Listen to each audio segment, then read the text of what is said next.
हाक्का hockey चुनाव लड्या मान्छेलाई त्यो पनि मैसँग हो फेरि मसँग फेरि तेस्रो भाव है भारी मतले हाक्का हाक्की गभर्नर भनेर अगाडि सारिया छ यो राष्ट्र ब्याङ्क ऐन 2058 को दफा 21 सबैलाई स्मरण गराउन चाहन्छु। अर्को छ राष्ट्र ब्याङ्क ऐन 2058 को दफा 20 ग छ त्यहाँ विषयगत कार्य अनुभव भनिया छ। कृषि वातावरण पढेर मौद्रिक नीति बनाउने मौद्रिक नीतिसम्मको काम गर्नुपर्ने राष्ट्र ब्याङ्क चलाउन सकिएला। कार्य अनुभवका कुरा छ। कार्य अनुभव जो समाचारमा आइराखेका छन् पात्र उहाँको कार्य अनुभव यो क्षेत्रमा कति पनि छैन छँदै छैन। कता हो करारमा कता कलेजतिर पढाएको कुरा चाल पाएको थिएँ अलिअलि एमसिसीमा कन्सल्ट्यान्टको रूपमा पटक्कै काम गरेर चाल पाएको थिएँ काम गर्नु भएको छैन उहाँले यो क्षेत्रलाई योग्यता पुग्ने गरी यो चिजमा विशेष ध्यान दियोस् म यो जानकारी गराउन चाहन्छु।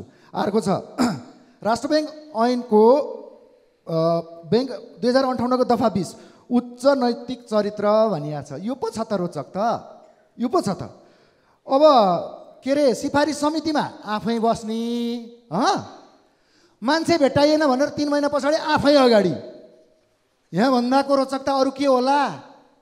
लाजलाई पनि अब त धेरै नै लाज लागिसकेको छ यसले यो नैतिकताको कुरा कहाँ कसरी यो दफाको किन यो दफाहरूले बोलेका चिजलाई यसरी उपेक्षा गरिन्छ।